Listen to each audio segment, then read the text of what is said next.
As active as well as retired police officers, we all know that you can buy gear from a lot of different places, especially online. But I want to remind you of the importance of supporting companies that support law enforcement. And I don't know a company that fits the bill more than Goals. Their motto is proud to serve those who serve, which they do every single day. And they walk the talk by supporting dozens of public safety focused organizations like Gold Shields. So when you are looking for gear, support our sponsor and go to goals.com. And Goals has done something special for our listeners.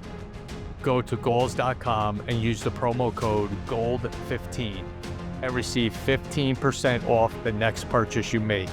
That offer is good until July 31st. Make sure you go to goals.com. Support them any way you can. Use the promo code GOLD15 and get a special 15% off your purchase. Welcome to Gold Shields.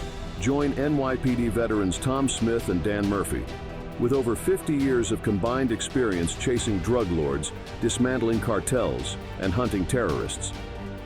Now they pull back the curtain, sharing raw, unfiltered stories from the front lines and the heroes who stood beside them. No topics off limits. This is real. This is true crime. This is Gold Shields.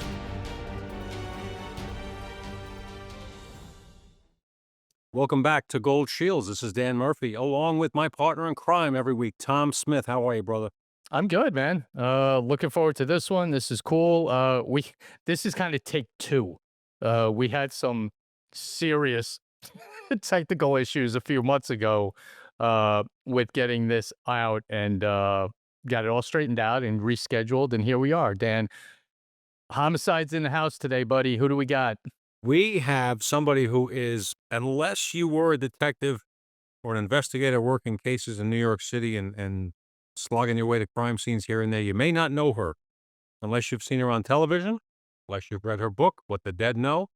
We are blessed to have the medical legal investigator from the New York ME's office, the person who practically invented the role for all intents and purposes, and she's going to blush, but Barbara Buscher's with us, and she is the expert on reading crime scenes, understanding death, all of it, and somebody who detectives always were happy to see get out of a car at a crime scene. Thank you for joining us again today, Barbara. How are you today? Just terrific, Dan, and thank you for that lovely introduction. You know, however, that I have never blushed. Well, maybe if I could agree with that. I'm sure of that. Love that about you, though. Love it. And you know what, Barb? NYPD detectives are a weird bunch, as you know, and a lot of times it's kind of our ball. We don't want anyone in our sandbox. We're good. But Dan hit it on the head of detectives are detectives running the case, but when they see you, it's kind of like, okay, cool. They're happy because it's about getting it done.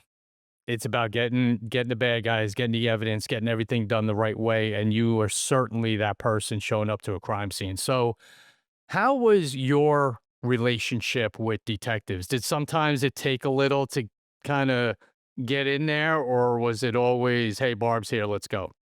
well, it started out kinda badly. As you can imagine, back in 1992, I had just finished my training on the job and taking NYPD courses, an FBI course or 2 or 3, and, I was feeling all ready to rock, and I was doing my first homicide on my own. I show up at the scene, and there's a detective right near the door, and he puts up his hand and says, "Yeah, honey, how can I help you?" I said, "Oh, hi, I'm Barbara Butcher from the ME's office. I'm here to examine the body and make a report," and, like that. And he goes, "No, no, no, don't worry about it. Crime scene's got it." I said, "No, no, this is my job. I have to see that body." And he's like, "All right, come on, come on." I thought, "Man, this is some bullshit right here." So, about 2 months later, it happens again. Guy puts up his hands, "How can I help you, honey?" I said, "I'll tell you what, I don't think you can help me, but maybe I can help you. Because I'm gonna go in there, I'm gonna examine that body, I'm gonna examine the scene, I'm gonna tell you how he died, when he died, and maybe even who did it. And then, when you're in court testifying and the judge says, 'Well, detective, how did you know these things?' You can say, Barbara Butcher told me."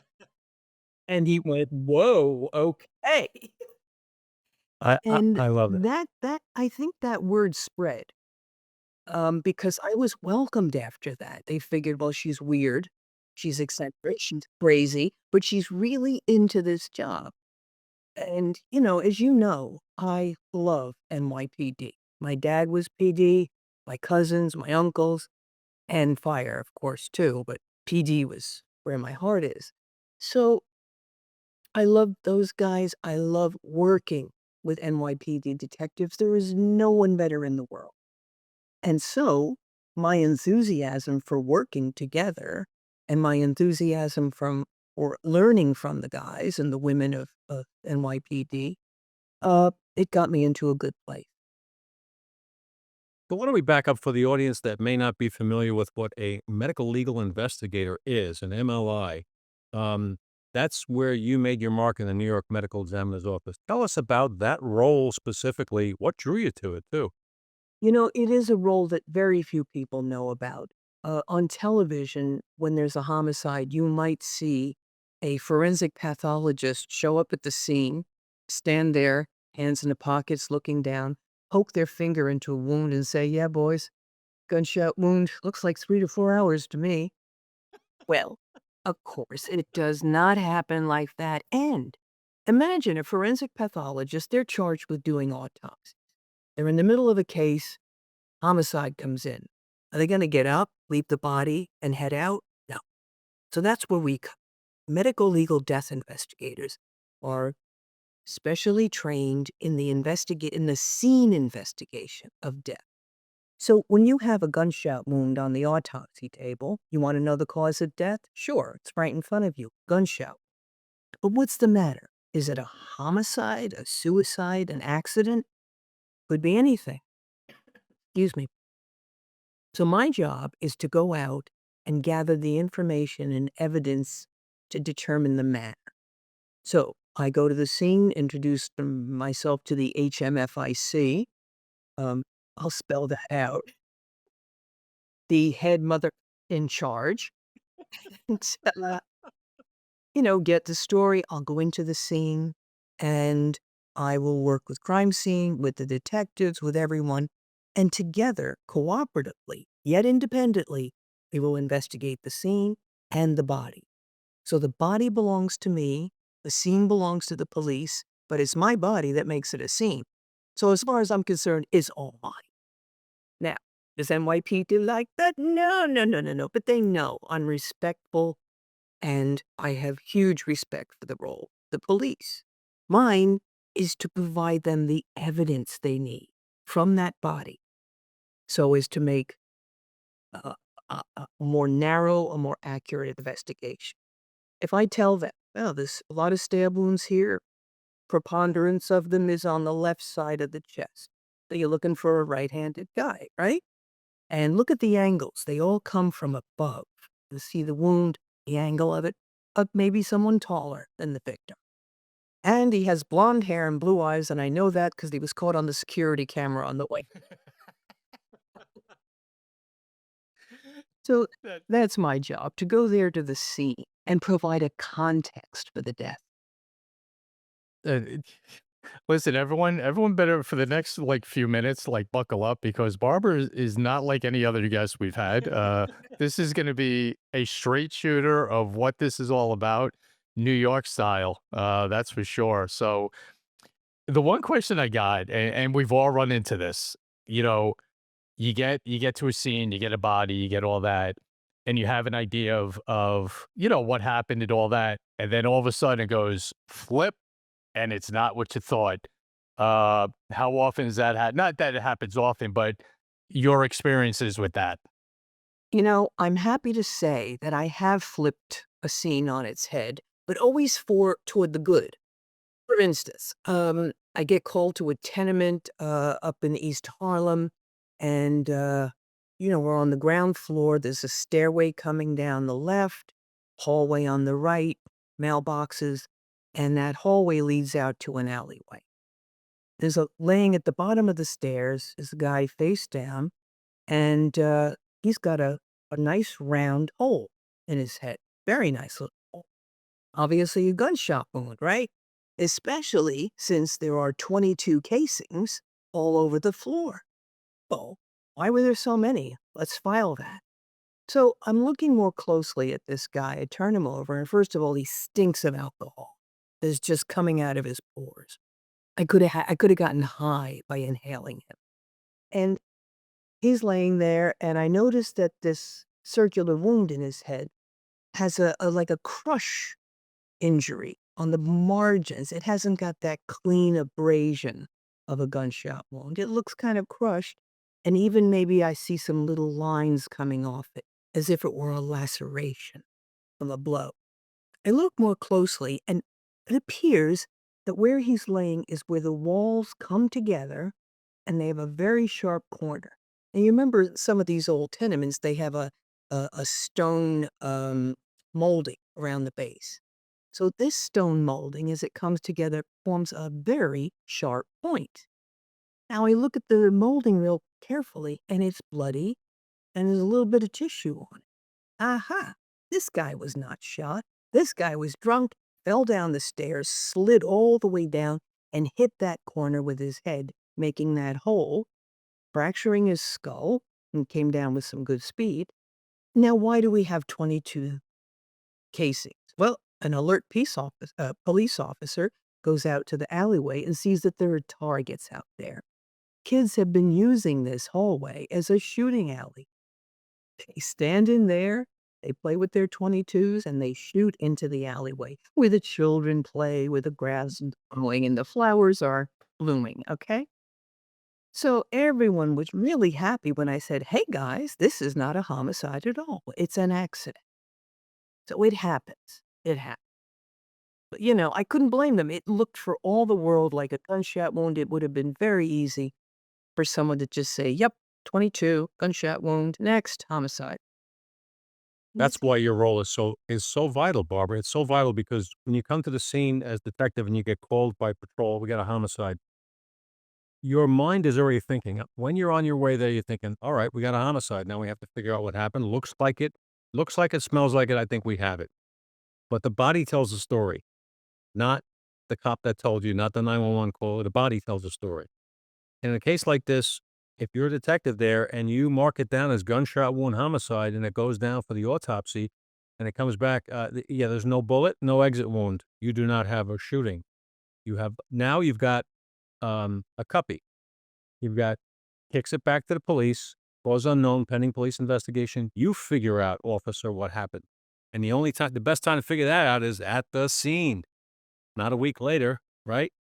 So you probably saved 500 DD5s by coming to that conclusion on that scene, right? I mean, And the the mo other thing and the other thing with that is now the crime scene's gone. You have to go back there now and try to recreate what's already cleaned up, not there anymore, all that, and try to remember what it looked like back then. So you're even adding that to it. Yeah, and in the era of Phil Pulaski, it would be 750 DD5s Oh, with yeah. checkoff list. So It took, let's see, 12 minutes and 4 seconds to mention Phil. So I can't be the first one, right?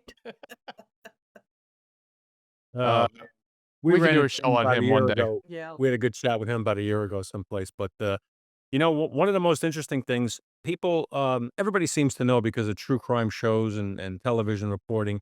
They seem to understand what the difference is between cause and manner of death and all that kind of stuff. But reading a crime scene takes experience. Simple, not simple, but something like blood spatter pattern analysis is is a science of sorts, and it's not easy to do when you just look at blood. And I've been in apartments with blood everywhere, and that's a challenge to recreate what happened first. And as a cop, you have to present a case to a DA with the theory of what happened. It can't be, I don't know, but somehow the person's dead, and he did it, right? So tell us about some of your experience with that because that always blew my mind. I'm like, "Oh, man, there's a lot of blood here. I don't know where to start." Yeah, that's a tough one. And interestingly, I've been working on something like that. I'll tell you about in a minute. But yeah, blood spatter analysis is a major science now, and it's all about physics. It's about the velocity of the blow. It's about the viscosity of blood. All these things come into play, and you go into what you call a bloodshed event where there's blood everywhere, and it just looks like absolute chaos. But if you stand very still, which is hard when crime scene's there, all the three-star chiefs are in there to get their tickets punched every moment. Who shouldn't be in there? Yeah, right? And you're trying to make sense of this scene. Um, if you get the moment to just stop and listen to the scene to see the blood spatter patterns emerge. I am not an expert on those patterns, but I do see them. So, for instance, when someone is hit in the head with a baseball bat, you get a skull fracture, you get a nice big a nice big bleeding event. When they come down for the second blow, that blood splashes outwards, droplets all about the same size, and it's in a radius. Or, depending on the size of the back, it can be angular. And when the when the bat is drawn back for another blow, you get fling or the pattern of cast off. The blood is cast off from the bat onto the wall. Very particular pattern. Now, slice the person's carotid artery and you get a fountain at 140 millimeters of pressure coming out, and it leaves a fountain-like pattern on the wall. So now, seeing these things, okay, cut in the carotid, bashed over the head at least 2 times, if not 3, by counting the cast off, by counting the splash marks of blood. Now it makes sense. And where was the perpetrator standing? Well, it had to be right here, given the cast off. And where was the victim standing? Well, it had to be right here because we get droplets spraying outward. Now it starts to become like a choreography of death. Now you can see the people moving, you can see the patterns, and then somebody's going to tap you on the shoulder. Hey, detective, should we get fingerprints on this? No, Joey, let it be. Have you ever wished you could go back in time and see the events that shape the true crime cases that fascinate you? With newspapers.com, it's like having a time machine to the past. Dive into more than 1 billion newspaper pages from 1690 to 2025 and relive the headlines that shocked entire towns. Explore newspapers from the US, UK, Canada, Australia, and beyond with a simple search.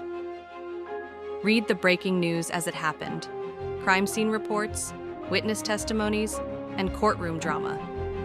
Explore forgotten clues and see how the media shaped the narrative of infamous cases. But it's not just the major stories. Newspapers.com lets you dig into local mysteries, missing persons reports, and the small-town scandals that history forgot. It's the closest you can get to being there when it all unfolded. So, if you're ready to dig deeper into the crimes that keep you up at night, start your journey today at newspapers.com. Use the code GOLDSHIELDS for an exclusive 20% discount on your subscription. When it comes to the safety of law enforcement, first responders, and military personnel, every moment counts, especially in the dark. Streamlight provides the reliable, high-performance lighting solutions that these heroes trust in the most dangerous situations. Whether it's a car stop, navigating dark alleyways, or exploring abandoned buildings. With Streamlight by their side, our heroes can tackle challenges with confidence, knowing they have the power of advanced lighting technology to guide them. From the first responders on the front lines to the law enforcement officers ensuring our safety, Streamlight is there to make every mission a little easier and much safer. Join us in supporting those who protect us. Visit Streamlight.com to discover how you can be part of the team keeping our heroes safe. Because when they shine, we all shine. So, look, that's why I think it's always best Crime scene processes everything. They do what they do with blood spatter patterns, and then if you can get, like in the case in New York City, we have plenty of blood spatter experts from the ME's office, from NYPD. Bring them down and let them quietly analyze the room and its patterns, and that's where the real work is done. They can run strings from each little thing and tell you the exact point with the person. Now they use lasers. In my day, we used bakery spring, so and Polaroids. So now you've got digital stuff, you've got lasers and all kinds of things. This stuff is a major science now, and we learn a lot. But science is invaluable. But what's even more valuable is a good detective who knows the questions to ask, who knows how to act around people who may be grieving family or maybe perpetrators. So it's about someone who knows how to talk, someone who knows people, and someone who can filter through all the chatter and the noise of prints and blood spatter and see the patterns and see where to go next. What is this telling me? What is the story I read from this crime scene? And it was me, and I say, "Hey, come here, crime scene. Look at this. Look at the way this bullet entered. That doesn't make any sense. If he was laying down, then why do we have a bullet impact mark 6 feet up the wall? Wait a second." So that's when we go through all our stuff together. I've heard this before. It's like putting a movie together. It's like putting a script together. You sit there and you're kind of the director and the producer. Sit there and kind of redo it while you're just watching it, using your imagination to a point of all the evidence that's in front of you. And the one important thing I want to bring up before I get your question, and people have brought it up to us as well, you have to not only putting something together, but at a crime scene, you're already starting a trial prep, of what's going on. People forget that the trial prep doesn't start when you lock someone up. It starts the very moment you show up to a scene. And you have to take into account that as well, Barb, like, preservation of things and making sure you're not walking in the wrong spot, because all of that you're gathering is going to go somewhere and go against somebody. So I'm sure that's part of, your, uh, thought process as you're there as well, right? Absolutely. I've got to document the hell out of everything. And so a lot of the stuff I do is repetitive of what crime scene is doing. They do photos, I do photos. They do measurements, I do measurements. And, we're going to go over evidence together. We're going to share it. Um, and, uh, to me, it's that cooperation where everything occurs, that line where we all get together and we start develop picture in our minds, a story, and documenting that absolutely critical. So as I'm making my notes on the back of my paper, my report papers, I know that every note I make has to be relevant. I can't put anything in because they're going to subpoena my notes, not just my report. I learned that the hard way. I put the phone number of a very handsome cop. Yeah, no. And they said, "Barbara, we're going to need your notes." Oh, what for? What for? I was, I was waiting for a story like that. So but, go ahead, I please. am. I have a new show called The Death Investigator with Barbara Butcher. Comes out in September, and we've been filming in New York and Vegas, and we're actually doing a case. And just as you described, Dan, it's a major bloodshed event, a a family, family attacked, home invasion kind of thing. There's just so much blood everywhere, and just showing the audience the absolute difficulty of getting through this, but then how we actually do, what the detectives do, what I do. So people should know that, yeah, science is a great thing, but it takes a person to gather that evidence and most of all to interpret it. So that's where our minds and our hearts come in. Well, as a side note, one of my wife's bucket list things in this life is to be a dead person on a true crime show. Oh, would she like to work with me? Yeah. Oh, yeah, Oh, we're yes. doing recreations of the scenes. We'll have to talk later because I'm telling you, it's something she says to me on a fairly right. Don't you know enough people? Can't you get me on a show where I play a dead person at a crime scene? I'm like, I mean, I could make it happen in real life, but I don't like prison. So if she can hear me right now, so I'm better be careful. She might come up behind me. But you know, one of the things I just wanted to touch on with you that I think is always interesting, and any investigator that goes to a scene of something has to be wary of, is staged crime scenes, right? Tell us about some of those, what your experience with those are, because this is the guy or the girl, usually the guy that thinks they're smarter than everybody, and they're gonna do A, B, and C to make it look like A happened, right? Um, Staging a burglary, that's always a big one. Somebody's dead, and the perpetrators wanna make it look as if someone broke in, got caught stealing and, had to kill their one of the guy's wives, okay? It's always, the wife. He goes in with the girlfriend, they kill his wife, and now they have to make it look like a robbery. So I don't mean to talk that way about men all the time, but gee whiz. So many middle-aged women are frightened by the number of husbands who suddenly discover that, yes, they're very good looking at the age of 65 and they need a young woman, young girl. Yeah. Anyway, to the point. Yes. So, oh God, I'm so irreverent. Um, I love it. I love it. Keep going. we gotta laugh, right? If we thought Absolutely. horror we've seen, we would never stop crying. So we need to laugh. So yeah, a stage crime scene, I've only seen one or two. And in particular, we know that a crime scene is a mess, and often there's not an immediate rationale to it. We have to dig for that rationale. So if I walk in and the case is handed to me on a plate as if there are arrows on the rug that say, look here, bloody footprints from a man's boot, but yet they're not a deep impression in the carpet.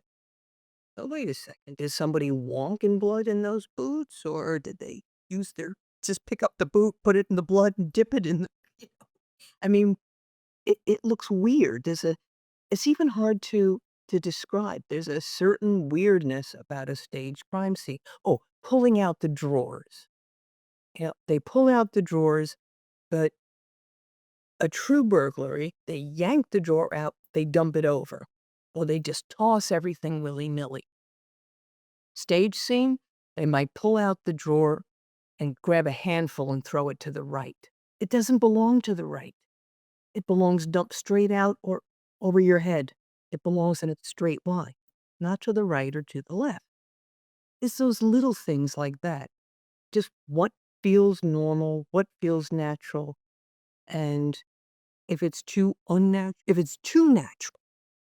natural in the sense that it looks like a regular house on a regular day. Oh, I can't find my favorite underwear. Let me toss the things on the bureau. Eh, it's just a funny feeling you get. And 5,500 crime scenes, I think you visited or were part of. That is absurd. When you look at, our profession, but the experience that you have is immense. And I want to ask you, and it's something I haven't asked you before, and I'm glad we have here to ask you. We've talked about stresses and stuff on our job, and what it does to us. Does it get to you? Have you had that moment of, whoa, I need a break? Because, that's not normal what we do in a career, all of us. Does it get to you sometimes? Anyone who reads my book knows just how badly it can get to you.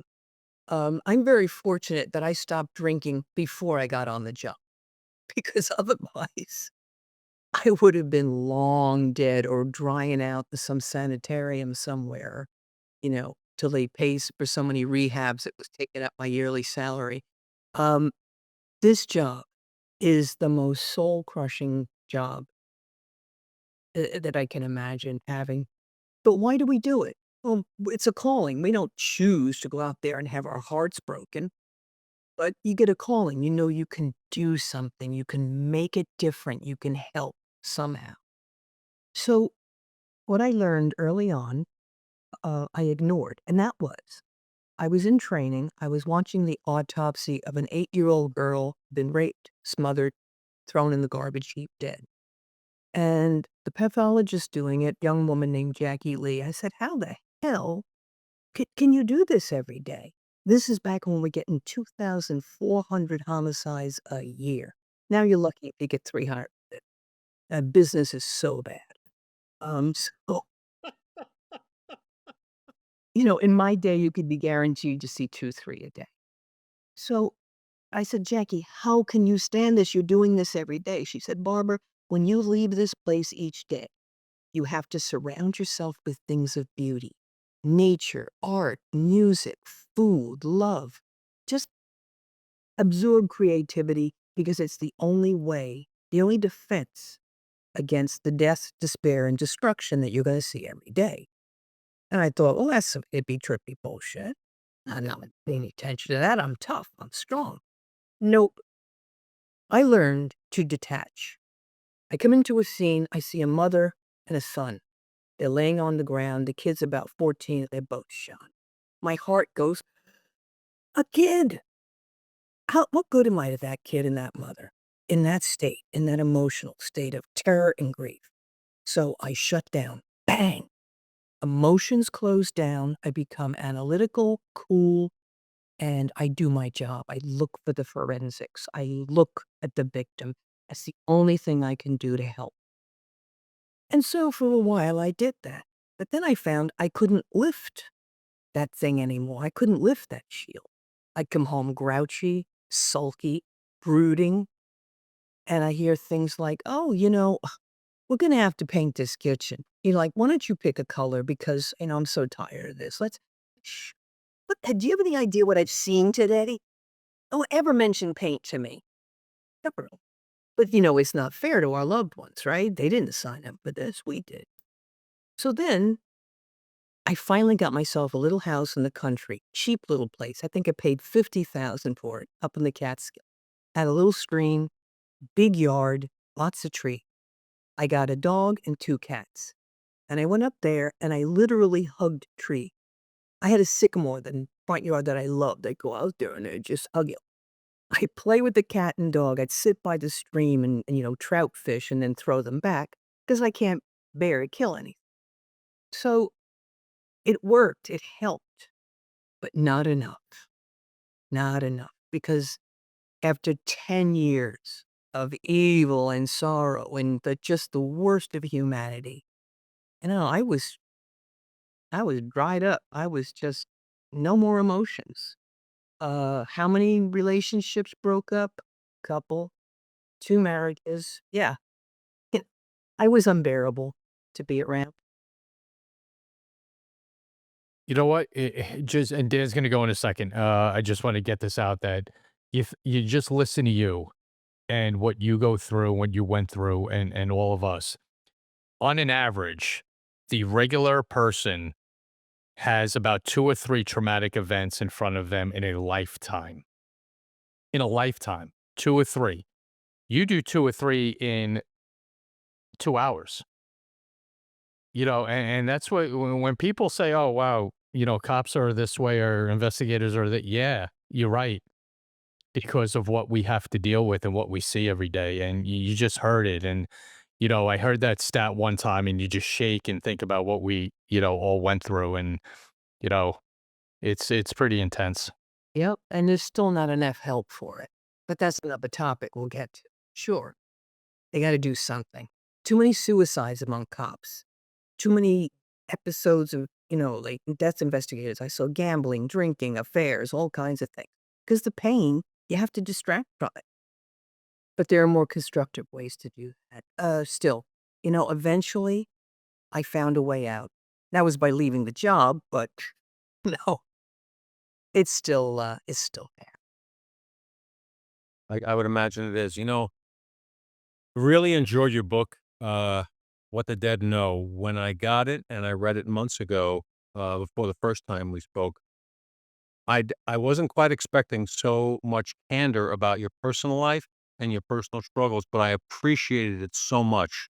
And I think it adds so much to your story because it's really your story. It's not just about the scenes you went through, it's about who are you? What did you learn about yourself, about life, about the nature of that kind of work, about human beings, about what human beings are capable of? And it's an incredibly well-written book. I cannot recommend it enough, and we'll talk about it again at the end, but What the Dead Know by Barbara Butcher is phenomenal. Um, no, it's absolutely. I mean, I'll probably read it again after this discussion because I'm a voracious reader and I like to revisit stuff that I liked the first time. But here's another thing I found. When you're a cop or detective, even if you work in the most busy place, even if you work, let's say, in Brooklyn North Homicide back in the day, and you're going to a lot of crime scenes, they're still not seeing as much as you are. You're going to everything, every suicide, every suspicious, uh, every accident. You're the one that's helping put the stamp on it as to what it is. And so the average cop or detective who thinks they've been busy in their career, they have been, but they haven't seen as much as you've had to see. So that's just something the audience needs to understand. Yeah, the numbers were a lot. And I did 5,500 scenes. Not all of them were homicides. There were suicides and accidents too, and some naturals. But I did 680 homicides. That's a lot. That was in a 10-year period. That's a lot. I That's incredible. Uh, Before I get to my next question and next kind of topic I want to hit with you, just want to give a shout out to our big time premier sponsors, goals.com. Make sure you check them out. They're the best around. And tacticalgear.com, taking care of our special op teams out there and all their great tactical gear. All right. Make sure you go to both of them, goals.com, tacticalgear.com. Big part of our show. Support them, please. Uh, I want to get to an event that all of us were involved in that changed all our lives, which ended up being the biggest crime scene that we've ever seen, and that's 9/11. Take us through your involvement with that, the day afterwards, and the involvement you had with the investigation. it always comes up, doesn't it? Because Unfortunately, there's a special corner we all have in our hearts. Anybody who worked down there, you got that one heavy little section. Uh, you know, 9/11 represented to me shock, awe, and overwhelming grief.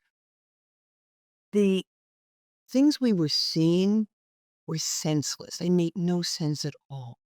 That first night, what was it? On the second day, we had the line established. They were just trucks coming in with bodies, with body parts. We had lines set up where we'd open the bag. Cops, firefighters, everything they found that was human, they just put into bags, tie them up, given to us. We'd have to open those bags on the line and separate the things that didn't make sense, clean them off, take away any extraneous material, which, we won't go into because it's too long. But there were things we found, like a jawbone in a chest cavity, two jawbones in a chest cavity from three different people. Where on what universe, in what world does that make any sense? The forces that between the strike of the planes, between the fire and the collapse and everything, the forces we were up against were overwhelming. The vaporization of human beings. People say, "Oh, how many bodies did you find?" "Oh, let's see, 22,000." Wait a minute. I thought only 2,000 people died. Yeah, in 20-something thousand pieces. How many full bodies were there? MS Father Michael Judge. And there was Andrew Lauren. There was some. Yeah, there was some. Most of them fragments. And after 24 years, 24 years, we've only identified 60% of the victims. Out of the 40%, I just feel like so many of them were just vaporized. They're in the air, they're in the universe. Hopefully, they're way up and looking down and thinking, oh my God. And things we were seeing were God.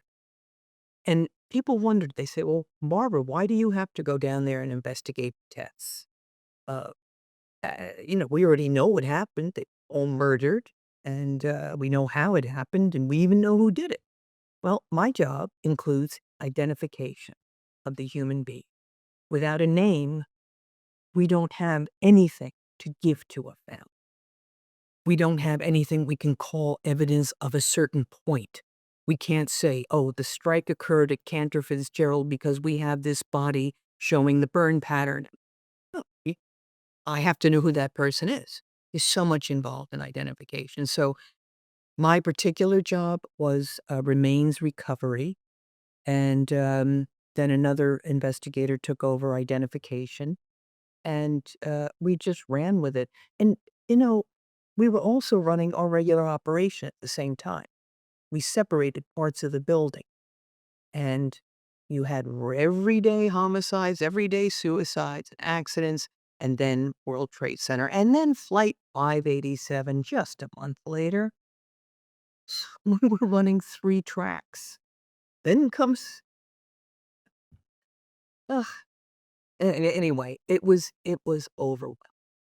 Um, One thing always struck me is that I didn't grieve in the same way that I grieved on a daily basis, and that's because when I see someone killed, murdered, it's in their home, and now I see their knickknacks, I see the books they read, I see their slippers, kids' pictures. I get to know that person's life, and recovering their remains from a scene like that was technically difficult, was emotionally difficult. But the one little tiny blessing is that I didn't have to see their lives, their home. But then came the family. Our most important mission was to get justice for the families, to find their loved ones, identify them, return them, and get justice for them. So then we started working with the families, and then my heart really broke. And it was much worse than individual cases, because I can see the pain they were and still are in. Yeah, it was rough. It was real. Well, thank you for sharing that. It's deeply personal how that Tom and I have talked about this, and so many people we worked with and people we knew all had the same, retrospective look back 20 something years later. We look back at it, and it literally is a dent in our psyche, a dent in our life, in our hearts. Because, we would drive down to the pile every day, and Tom spent a lot of time at the landfill in Staten Island. We all had that same common cause. Now, I can't do anything right now to the people that did this. Our government's doing that. But what I can do is I can help find to bring some sense of relief, some answer to a family member. I remember attending, there was a lot of funerals. I remember in between the few hours we had, I was at a funeral for a member of the police department who was killed. And the only thing that was able to be given to the family was his uniform hat from his locker, a picture of him, and 3 vials of blood taken during a medical exam the day before, which the doctor's office still had, and that's what was buried because nothing else was recovered, and that was not uncommon, right? That was not uncommon at all, and Tom worked out at the, landfill, going through everything, trying to find personal effects and remains. Grueling, long, tired, exhausting work, and the detectives I know that worked at the ME's office were assigned down there. Many of them were devastated by the conversations they had to have with the family members, and just the you see people come in the door with hope, right? They walk in the door with hope. Maybe, just maybe, my loved one is in a hospital, unidentified. Nobody knows who they are, and I'm gonna have that miracle's gonna happen for me. and then they get told by a member of your office and a detective that, no, no, no, we have confirmed that the sample you brought in belongs with this Beamer or something like that. This is, ladies and gentlemen, who are not in this profession, and most of you probably have no real understanding of how deeply that impacts a human being, and we are not robots, right? No, I'd be crying half the time. I'd keep blinking back tears, trying not to cry when I'm with a family. As you feel the pain. It's everywhere. Tom, I don't know how the hell you stood it out at Fresh Kills. I was out there once to inspect the operation and get the anthropologists all set up. And, everywhere I walked, there was like you'd step in a puddle and there was methane gas being up, bubbling out, stinking. And the mud and the seagulls screaming and the heavy machinery and tons of steel and concrete being dumped and then searched for the tiniest particle of a human being. I got pictures of that and make it look like the depths of hell. You've seen them, the absolute depths of hell. I don't know how you did it. And you know what? I tell people all the time that there was a part of, the landfill was worse than ground zero because, you couldn't get to anything in ground zero. It was very difficult to get to anything. And then when they cleaned it, got it all out of there, it was all spread out. Now you had a chance to go through everything. And it was the hardest thing in the world. Because like you said, and everyone out there, not to be graphic, but just to let you know what we were doing, you were on a conveyor belt and you had 3 buckets next to you, and each bucket was something different. ID, parts, this, that, whatever. And you had these buckets fill up in front of you and bring it to another tent and, write stuff down in a log, and all that. And that's where you got to really see what had happened. Yes, ground zero was what it was, but out there, and you know what, Dan, you brought up a great point, both of you did, about it being so personal. And one of the things I did out in the landfill was not only look for what we had to look for, and we all know what that was, but if I saw a notepad or a book, I opened it because I didn't know if someone wrote a note to someone. Oh my God, I love you, mom, whatever. So every book or piece of paper, that I could kind of see something written on it, I read just in case it was a note to somebody. Uh, and one day I found one. It was a pristine piece of paper with a note on it. And, I brought it to one of the tents and, put it in a bag and, they did it what, they want to do with it. But, you know, uh, the physical part of it was what it was, and the mental part was just as bad. One of the, no, please, Barbara, go ahead. Any comment on that or whatever? No, I was just gonna say that, in filming this new show, we did an episode on 9/11, and it was me and, people like Irma Rivera and a lot of the cops that worked down the detectives who worked down at the morgue with us, or always were on the pile with us. And, you know, we were talking about how we get upset, how things still frighten us and upset us and make us and one of the cops said, "Look, I, every night I go in the shower and I cry there because I don't wanna upset my wife and kids." My God. And everyone went, "Yeah, yeah, oh, yeah, I usually wait on in the car." I'm like, "Jeez." I mean, I could cry now thinking about it. The heartbreak of this job. You know who else had a really, really rough time, and I don't think they have gotten enough attention or credit for what they did that day was the 9/11 dispatchers. The folks who took the calls from the people in the building and from the family members desperate. And, we've heard the stories, but could you imagine being on the phone with somebody who knows they're gonna die, is begging you to relay a message to their loved one and hoping that you'll stay on the phone with them because they don't wanna be alone at that moment, or just, you know, that's that's a stretch that you'll not those folks will hear those voices in their sleep. They'll hear them as they're walking down the street. I mean, it's Yeah, it's forever. I pray that they get help. There's help available over at Mount Sinai in Bellevue, the World Trade Center, mental health and physical health. Oh, it can help. Can help. Looking for powerful defense without the mess? Meet Impact, a revolutionary line of chemical irritants designed for law enforcement, military, and personal protection. With no blowback, no cross-contamination, and easy cleanup, Carry Impact delivers unmatched stopping power without the hassle. Whether you're in the field or on the street, safety should never be compromised.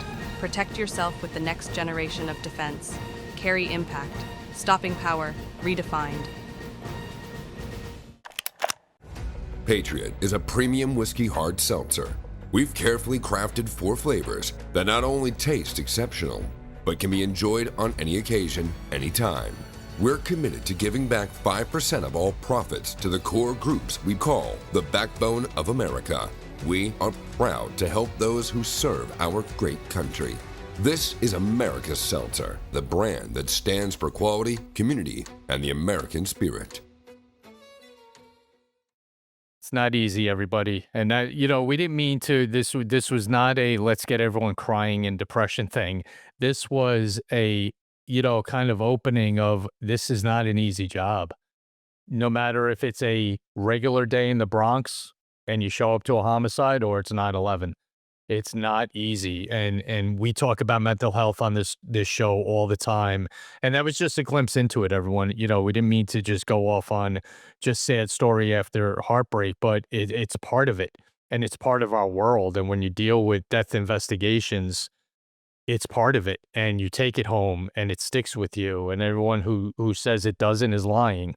And it's just part of it. But and we have the expert here talking about it. But let's get to turn the page a little bit. What does Barbara Butcher got going now? You mentioned the show, you mentioned a couple of things. Where you at, and what is everyone going to be looking forward to? Hi, God.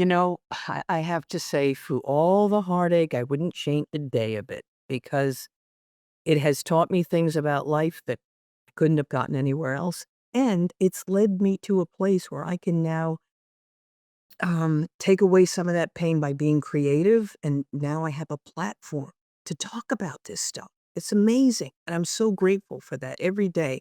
And so what happened is Dick Wolf was doing a show on Netflix called Homicide New York about detectives, guys like Rob Mooney and, legends in the business who were talking about their toughest cases. And a couple of them said, we should get Barbara Butcher in here. She worked that case with me. I think Brian McLeod said that. Rob and so the producers called me. I said, yeah, sure. I went in there. I filmed a couple of days with them. Didn't pay any money, but that's okay. I like to get attention and talk a lot about myself. We did the show, and when it came out, got some good attention. Now, I had already written the book. That had just come out. The book did very well, What the Dead Know, learning about life through death.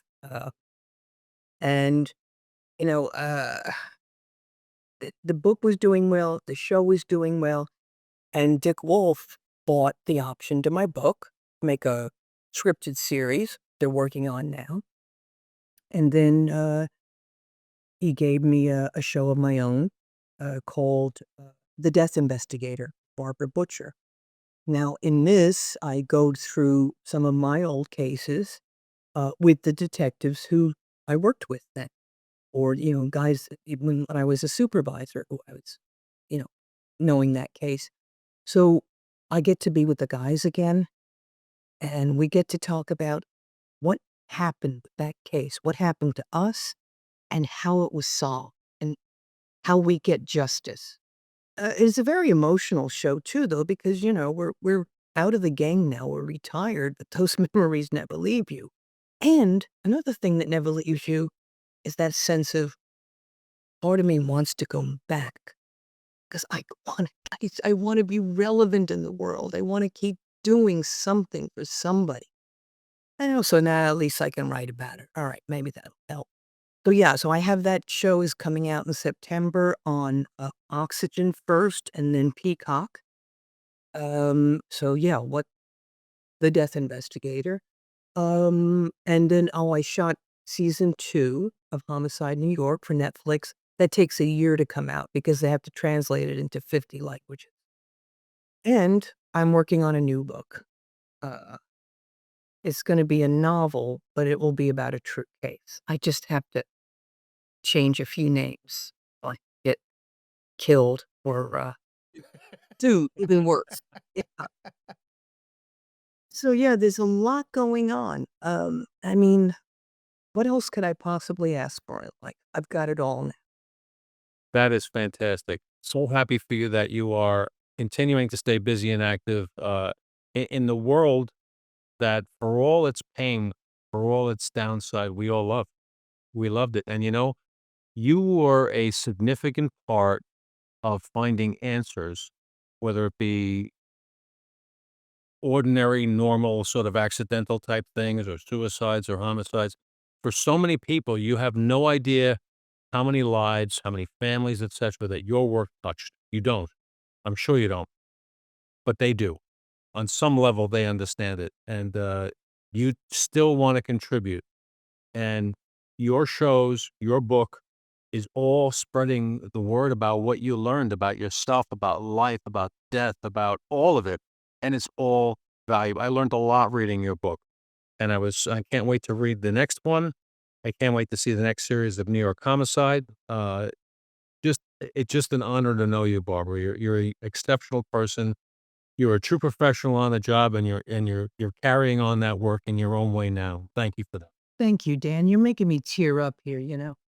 God, what the hell am I gonna say now? Bye, Barb. Dan, are you married? You single? I think never mind. Almost went somewhere. No. I'm the, But nice being that nice to me. Hey, So, my all right. wife. Actually, I'm dating now too, so I'm very, oh, good for you. That's yeah. great. all of us are good. Remember, my wife wants to be in a crime scene. With this, not a real one, Yeah. but this thing. No, absolutely. We get a second season, you're in. All right, perfect. I'll Awesome. tell her. But It'll you make know her what, happy. Barb? Dan's right. We have the privilege of having a platform like this and getting people on this show that we shake our head at, and all in a good way, that we're privileged enough to be in a world that has someone like you in it and can help people and victims. And that's what this is all about. Catching bad guys, yeah, got it. That's what we did. But you had a certain particular attention to victims and taking care of them in a respectful way in the most horrible circumstances. And that's a special person. There's not many people out there that can do that. And we're so happy to just call you a friend and honored that you were on our show today. So thank you. Thank you, Tom. Thank you, guys. I miss you. I miss working with you guys. In the next life, I'm doing it again, in case you want to know. All right. But I miss you We will guys. too. The finest. Yeah, and whenever I think of you, I think of the first time I saw you speak, which was at the CIC course, I believe, and you kept using the word schmutz, and I was like, schmutz, and you're like, yeah, like stuff that comes out of people. I was like, I like that word, it's stuck. Well, 30 years later, I still remember when you spoke that day, and I was like, all right, schmutz. That might be the title of the show. Let's see. Schmutz and other interesting things. Yeah. So this is a part of the show, everyone, that we pray for our law enforcement officers. Please pray for them. As you just heard for the last hour, it's not easy physically and mentally. They need a prayer every once in a while, and their families, because their families go through it as well. Law enforcement on any level, federal, state, local, all of us, on top of our military, please keep them all in your prayers and just thank them for what they do. And We're those all who in their support them. corner. Right. And those who support them. Yep.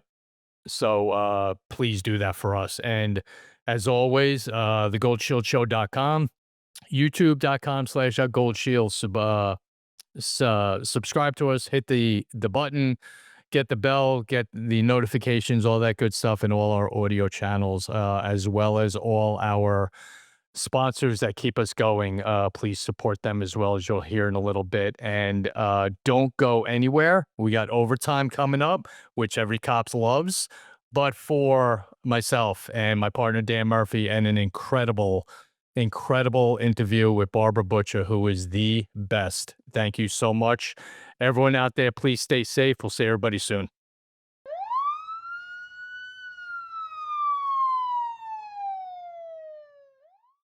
Welcome back to the OT, the overtime. Cops love overtime, don't we? Always. Yep. Makes the world go around. Makes the world go around. How about Barbara Butcher? I mean, come on. What? Honestly. You know what? We've said that there's professionals and then there's Barbara.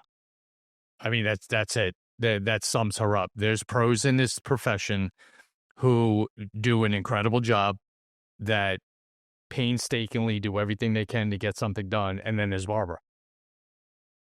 You know, detectives go to a scene, and in New York, if you have a lot of homicides and a lot of work, detectives were hardworking back in the day, and she'd come and she would help you make sense of it.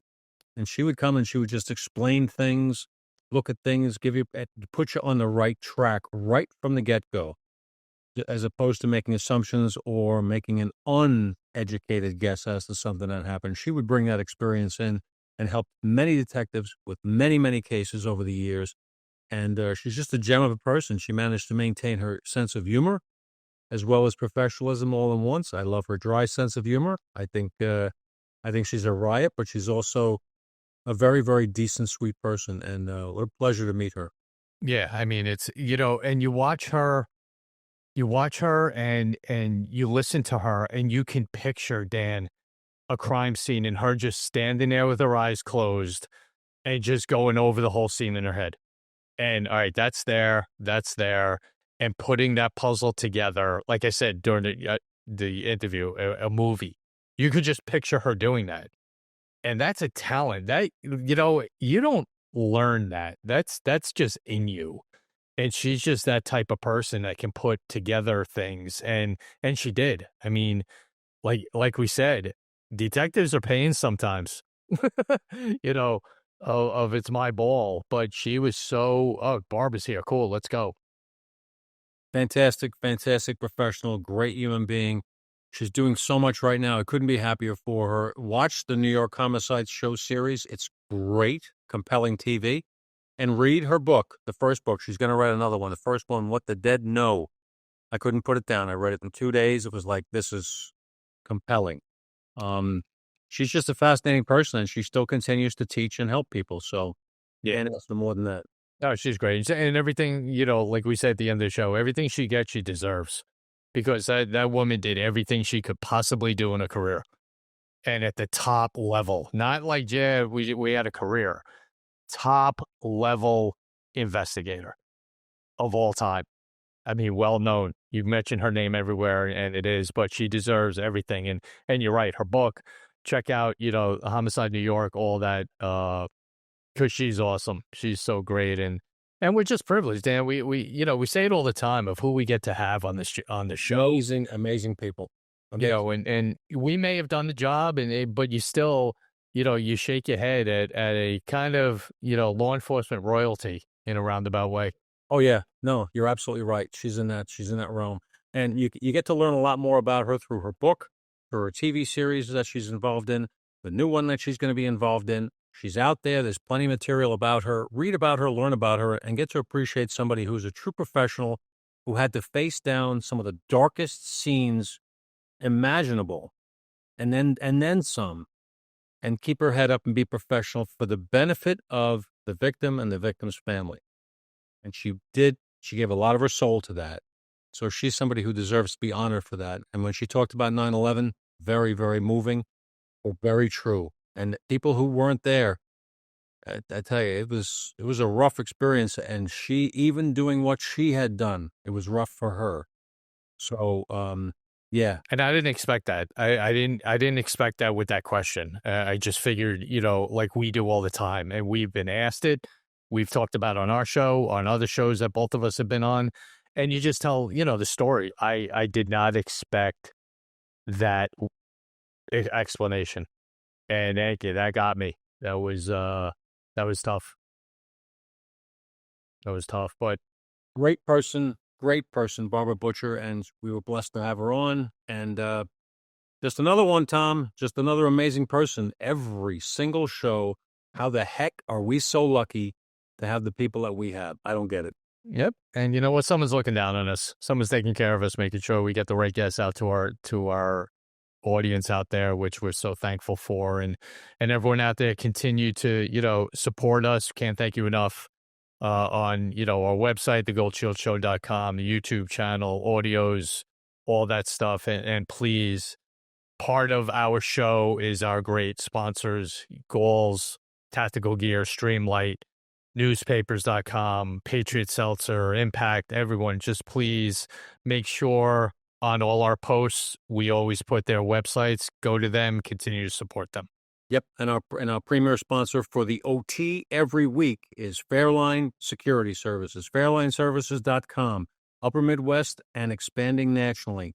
Premier security services in a variety of ways. Look up fairlineservices.com for your organization's needs or even some personal needs. They're a phenomenal company with great people, high integrity, professionalism, great training. Look up fairlineservices.com. Awesome. Dan, until next time, my friend, enjoy. Everyone out there, stay safe. Keep tuning in, and we'll see everybody soon. Gotcha.